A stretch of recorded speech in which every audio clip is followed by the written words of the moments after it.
장동혁에 컷오프 당했던 이진숙이 장동혁 수호를 외쳤다. 오늘 위원총회가 있었죠. 국민의힘 위원총회가 있었는데 일단 뭐 난타전이 벌어졌습니다. 당권파와 비당권파. 한 2시, 오후 2시부터 한 3시간 동안 있었는데 크게는 이제 두 가지죠. 하나는 장동혁 대표의 거취 문제, 그리고 이 선거 소청에 따른 재선거 문제, 이런 내용인데, 뭐 재선거 문제는 어느 정도 정리가 됐습니다. 그 재선거 문제는 뭐 정리가 됐다기보다 좀 조정이 좀 됐는데, 이것도 이제 그 불확실합니다. 앞으로 당 지도부가 장동혁 대표는 전면 재선거, 전국적인 전면 재선거를 요구를 하고 있죠. 그런데 오늘 의원총회에서 이 재선거 소청 권역을 7곳으로 7곳 잠정 합의했습니다. 어제 제가 말씀드렸던 그 7곳으로 그냥 하기로 했고, 광역단체장 기존 16곳을 모두 하는 것부터 해서 아예 선거 소청을 안 하는 것까지 이 4가지 방안을 놓고 토론을 했는데, 의원 다수가 선거 소청을 제한적으로 하자고 해서 7곳으로 의견을 모았다. 이것은 일단 장동혁 대표의 손을 들어준 거나 마찬가지죠. 왜 이거를 뭐 의원총회를 거치지 않고 최고위원회에서 했느냐, 또 비당권파 친한계 쪽에서는 그렇게 이야기를 하지만 오늘 의원총회에서 추인을 해준 겁니다. 7곳에 대해서. 자, 그런데 장동혁 대표 거취 문제를 놓고는 의원총회 시작하자마자 난타전이 벌어졌습니다. 특히 친한동훈계 의원들이 초선이든 뭐 중진, 삼선이든 가리지 않고, 제가 볼 때는 이게 어떻게 하면은 한동훈에게 충성맹세를 하는가. 일단 장동혁이 물러나야지 한동훈이 복당이 됩니다. 지금 딱 그렇습니다, 구도가. 친한계에서 한동훈을 복당시키려고 하고, 한동훈은 심지어 어제 지지자들을 가서 구포시장 가서 만났는데 그 영상까지 올렸습니다. 왜 그 장동혁은 안 쫓아내느냐. 한 지지자인지 상인이 그렇게 물어보니까, 좀 이따 나갈 겁니다. 좀 이따 사퇴할 겁니다. 이런 식으로 막 이야기를 하니까, 이 친한동훈계에서 충성 경쟁을 마치 하는 것처럼 장동혁 사퇴론을 이야기하는데, 오늘은 심지어 원래 의원총회가 비공개가 원칙입니다. 오프닝만 좀 제일 앞에만 이렇게 공개를 하고, 저도 의원총회 그 취재 수탁이 했지만은 의원총회를 완전히 공개하는 거는 거의 드뭅니다. 그 자기들끼리 의원들끼리 이야기를 해야 되고, 그래서 기자들은 그 의원총회 밖에서 일종의 제가 취재할 때는 벽치기라고 그래서 의원총회 그 문틈 사이로 귀 막 들이대고 무슨 말 하는지 들어서 한 줄이라도 쓰려고 하고 막 그렇게 했던 기억이 나는데, 그만큼 자기들끼리 할 이야기가 있으니까 비공개를 하는 거죠. 그런데 오늘 친한계 의원이 공개가 된 데서 한동훈에게 충성을 맹세를 해야 되니까 장동혁 사퇴하라. 왜 장동혁이 사퇴해야지 한동훈이 들어올 수 있냐면은, 한동훈은 제명이 되지 않습니까? 당에서 제명이 됐으면은 당헌 당규에 따라서 5년 동안 못 들어옵니다. 그런데 단 예외적으로 최고위원회의에서 의결을 해주면 들어오죠. 그러니까 장동혁 대표가 의결 안 해주면 못 들어오는 겁니다. 그러니까 장동혁을 쫓아내려고 하는 거죠. 아예 그냥 쫓아내서 한동훈 판으로 만들겠다는 이야기입니다. 자, 그래서 그거를 오늘 그거 하자고 그런 이야기 막 해서 한동훈에게 내가 이 정도 장동혁 쫓아냈는데 앞장서고 있다, 이거 보여주려고 의원총회 막 열자고 했죠. 거기서 시작하자마자 친한계 송석준이 한마디로 말하면은 공개적으로 장동혁 퇴출 발언을 하겠다. 그래야지 한동훈에게 보여주니까는, 논조장 찍으니까. 그렇겠죠. 이제 그 원내대표, 새로 취임한 정점식 원내대표가 이 원내대표 선출 후에 처음 열리는 의원총회니까, 기탄 없이 의원 의견을 경청하고 수렴하겠다, 이렇게 해서 취지를 설명을 했는데, 이 말이 딱 끝나자마자 송석준 친한계 공개 발언을 요청을 했습니다. 어차피 발언하는 거 언론에 나갈 텐데 짧게 한마디 하겠다. 짧게 한마디 하겠다. 이제 여기서부터 이제 장동혁 나가라 이 이야기를 하려고 말을 꺼내는 거죠. 이제 그 오프닝 하면은 기자들이 카메라하고 다 들어와 있으니까 그 시간에 하겠다는 겁니다. 비공개로 하면은 나중에 기자들이 취재 안 하면은 내가 장동혁 나가라고 세게 이야기했는데 한동훈이 뭐 몰라줄 거야 이런 생각을 하는 거죠.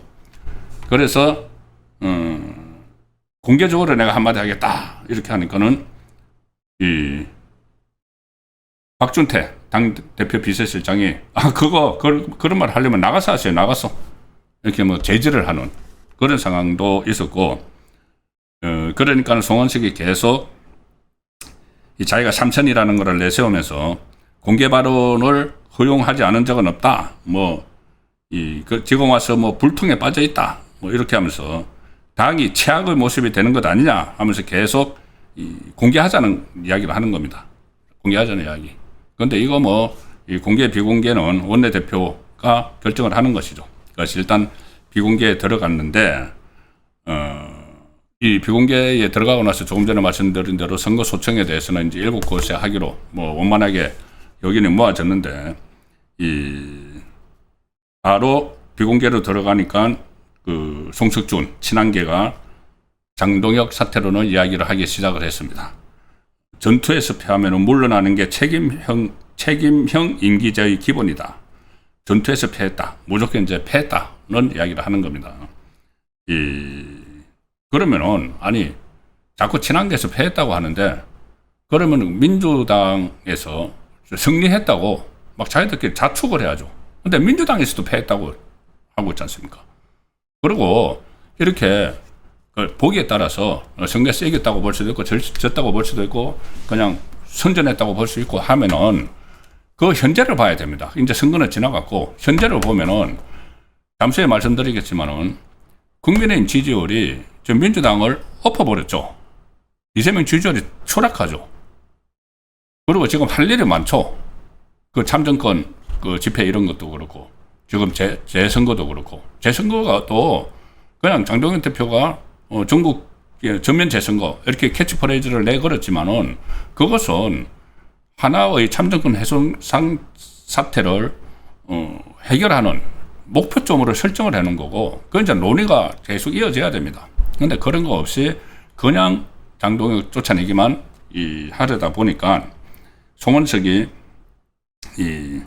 전투에서 패하면 물러나는 게 책임형 임기제의 기본이다. 전투에서 패했다고 딱 가정을 하고 그리고 또 그러니까 친한계 정성국이 나와서 선거 패배부터 당에 대한 실망감을 안긴 부분을 책임져야 한다. 자, 이렇게 해서 한 10명 이상이 지금 발언을 했다는데, 이게 지금까지도 보면은 대다수 목소리를 막 내는 사람이 딱 정해져 있죠. 친한계. 그리고 소위 말하는 대안과 미래라는 이 소장파라고 이렇게 주장을 하는 사람들. 그 소장파 아닌 사람도 있습니다. 나이 많은 사람도 있고, 선수가 이선이 되는 사람도 있고, 3선까지는 있는지 제가 파악을 못했지만은 그냥 소장파 이렇게 해서 마치 뭔가 자기들이 옳은 일을 하는 것처럼 사실상 어떻게 보면은 당권을 가져가기 위한 그리고 일부에서는 자기 입지가 흔들리니까는 한동훈에게 배팅을 하는 그런 상황에 있는 사람들이 목소리를 높이는 겁니다. 오늘도 그런 이야기들이 쭉 나왔는데, 자, 오늘 좀 특이한 것은 당권파도 가만히 있지 않았습니다. 박준태 당대표 비서실장이 오늘 시원하게 발언을 한 것 같네요. 대안과 미래도 해체해야 한다. 조장파라고 이야기하는 대안 없이 대안과 미래라고 하면서 대안도 없이 당대표 사퇴를 줄기차게 요구를 하고 있기 때문에 해체해야 된다. 이제 대안이 있어야죠. 대안이. 그럼 장동혁 물러난다. 어떻게 하자는 겁니까? 비대위 누구를 지금 세워서 하겠다는 거죠?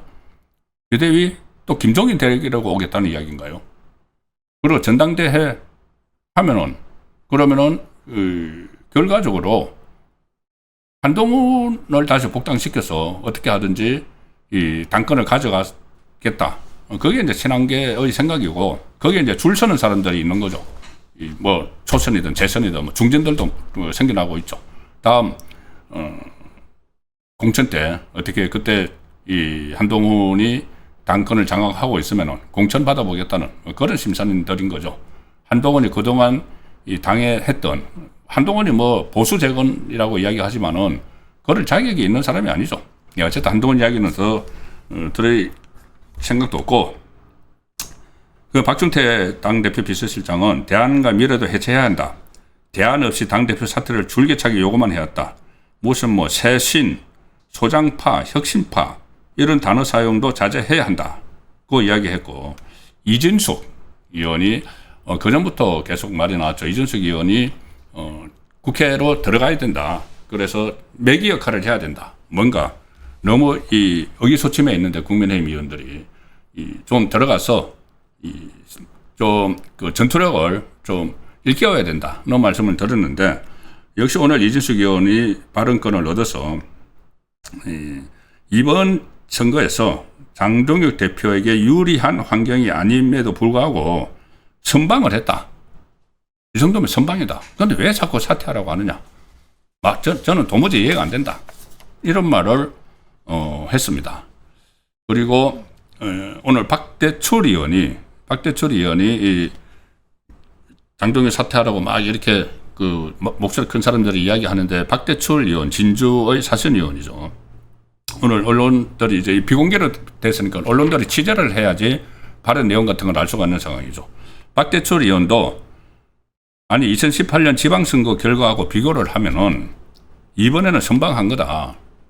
2018년 지방선거에서 그때 박근혜 전 대통령이 탄핵되고 문재인이 들어서서 바로 그 직후에 있었던 지방선거죠.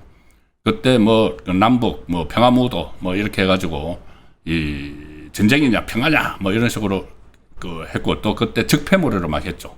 지금 내란몰이 하는 것처럼 즉패몰이를 해서, 그때는 전국의 시도지사가 17개였는데 이번에는 16개고 이제 강주 전남이 통합돼서 17개였는데, 그때 국민의힘은 단 2군데서 이겼습니다. 대구하고 경부. 그리고 원희룡이 무소속으로 제주를 이겼죠. 어쨌든 국민의힘은 단 2개 이겼습니다. 17개 중에서 2개. 그런데 이번에는 16개 중에서 4개를 이겼지 않느냐.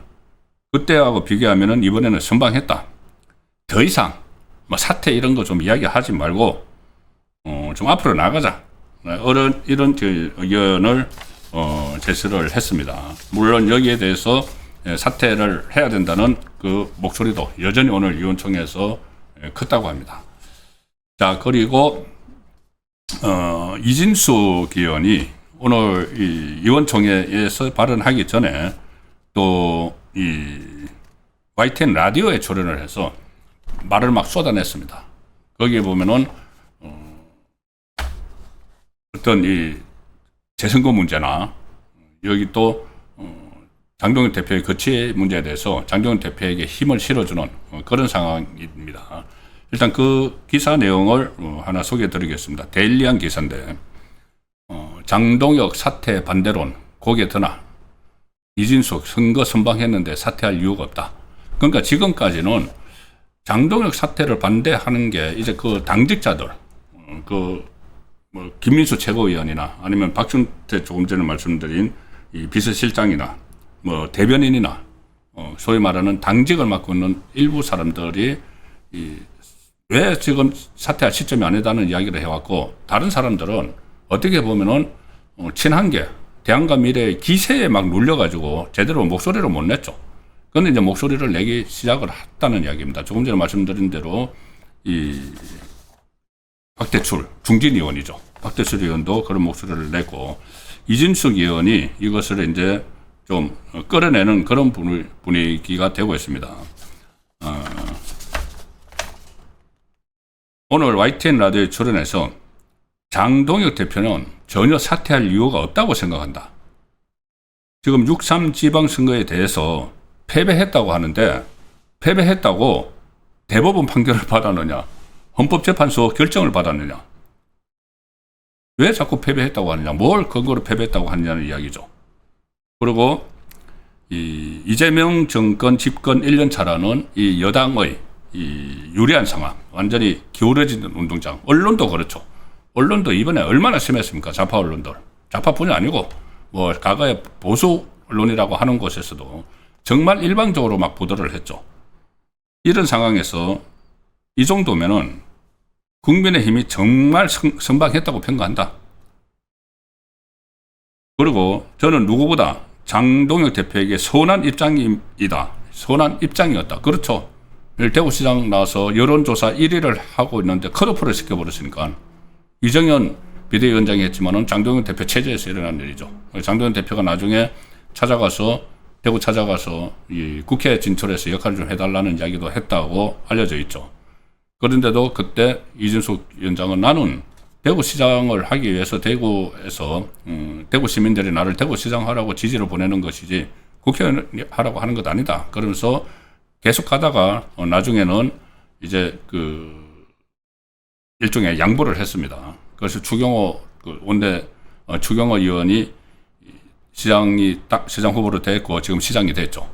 자, 그러니까 장동혁 체제에서 본인이 하려고 했던 대구시장을 꺾어버렸으니까 내가 장동혁에 대해서 가장 선한 입장임에도 불구하고 이번 선거는 냉정하고 공정하게 좀 평가를 해야 한다. 지금 이재명이나 민주당도 자기들이 패배했다고 인정하는 분위기 아니냐. 그런데 우리가 왜 스스로 패배했다, 참패했다 선언을 하느냐. 이게 받아들일 수 없다는 입장입니다. 그리고 최근 발표된 이게 저는 상당히 타당한 말이라고 보는데 최근 발표된 여론조사 결과를 보면은 국민의힘이 민주당을 앞지르는 골든 크로스가 일어나고 있고 이런 상황에서 그 부분에 대한 평가는 장동혁 대표하고 관계없다. 지지율을 오른 것은 관계없다. 지금 어제 제가 말씀드렸죠. 한동훈은 지지율 오르는 것이 국민의힘 지지율 오르는 것이 자기하고 오세훈하고 유이동 때문에 오른다. 그렇게 이야기를 합니다. 장동혁 대표가 나가면 더 오를 거다. 그 장동혁 대표가 지지율 오르는 것이 아무 관계가 없다고 이야기하고 패배라고 자인하는 그 선거에 대한 책임은 장동혁 대표가 다 져야 한다는 것은 도무지 알 수 없는 방식으로 평가되고 있다. 그리고 무엇보다도 이재명 정권을 견제하기 위해서 장동혁 대표에게 힘을 좀 실어줘야 되는 것 아니냐.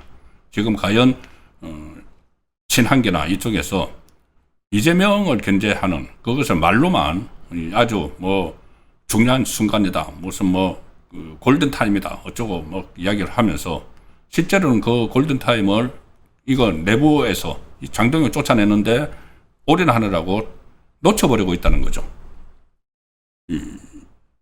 우리는 이재명이 자기 죄를 지워버리겠다고 특검을 추진하는 그런 시대에 살고 있는데 이런 뉴노멀 시대를 만들고는 이재명 정권과의 싸움을 위해선 지도부에 오히려 힘을 실어줘야 된다. 도대체 왜 이재명 정권하고 싸우라고 했는데 내부에서 장 대표를 물러나라고 하는지 이해할 수 없다. 자, 그리고 민주주의 침탈 사건을 규명하기 위해선 마땅히 장동혁 대표가 추진하는 전국 규모 재선거도 목표로 삼아야 된다는 이야기입니다. 이게 이 전국 규모 재선거가 가능성도 없는 것을 그거를 왜 내세우느냐 하지만은 전선이 있어야죠. 전선을 만들어야죠. 야당이니까. 야당과 전선을 만들 필요가 있고 이것 같은 큰 전선이 어디 있습니까?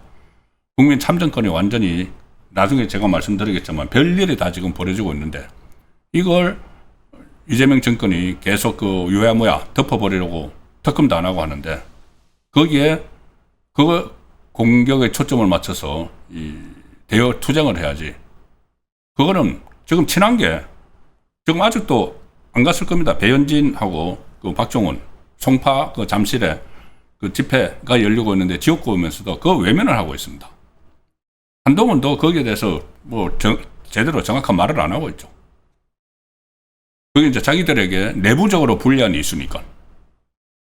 그 대여 투쟁하는 데는 아주 효과적인 것이라고 알면서도 이것이 장동혁 대표가 주도를 하니까 친한계는 빠지는 겁니다.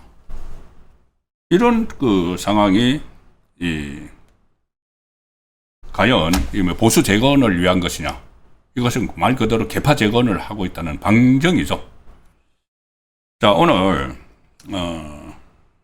이진숙 의원이 또 이런 이야기를 했습니다. 조금 전에 말씀드린 투표용지 부족하고 선거관리 논란과 관련해서 벌레가 나온 피자의 한 조각만 바꾸는 것으로 해결할 수 없는 문제다.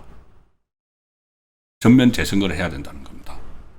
자, 가령 예를 들어서 피자를 주문을 했는데 이제 피자가 8조각이 이렇게 이제 잘라서 나오죠. 그중에서 한 조각을 먹으려고 하는데 벌레가 나왔다. 그러면은 피자집 주인이 그 조각만 교체해 드리겠다. 그거 하면 받아들일 수 있느냐? 이런 비유를 하는 거죠. 그러니까 전국 16개 시도에서 투표를 했는데 그 중에서 뭐 투표용지 부족이 뭐 한 7개 뭐 정도가 있었다. 그러면은 거기만 이 재선거를 하자. 이런 것이 말이 되느냐? 다른 데도 오염됐을 가능성이 있기 때문에 피자에서 벌레가 한 조각에서 나왔으면은 그 조각이 아니고 그 조각만이 아니고 다른 데 이미 다 오염됐을 가능성이 있는 것이죠. 그러면 피자를 통째로 바꿔야 된다는 겁니다. 그래야지 주인이 그래요? 그러면은 거기 그 벌레 나온 피자 그것만 내가 바꿔드릴게요. 한 조각만. 이건 받아들이겠느냐는 이야기입니다. 그리고 어떻게 보면은 한 조각의 문제가 아니라 둥근 피자 전체에 문제가 있다고 생각을 하게 되는 거죠. 지금 딱 그렇습니다. 무슨 이게 부정선거가 있었다. 딱 단정하는 것은 아니라고 하더라도 무슨 투표용지가 부족하고 선거인 명부가 없어지고 전산 입력에 오류가 나고 그 과거의 투표용지가 이번 투표에서 그냥 뒤섞여 있고 잠시 그것도 말씀드립니다. 자, 그렇게 된다면은 전체가 오염됐다고 보고 들여다봐야 되는 것 아니냐는 거죠. 그래서 그 한 조각의 문제가 아니고 둥근 피자 전체 문제가 있다고 생각하게 되고 나아가서 그날 해당 가게에서 만든 피자 모두의 문제가 있다고도 볼 수도 있는 것 아니냐. 특정 지역만 다시 선거를 치르면 된다는 주장에 그래서 동의하기 어렵다.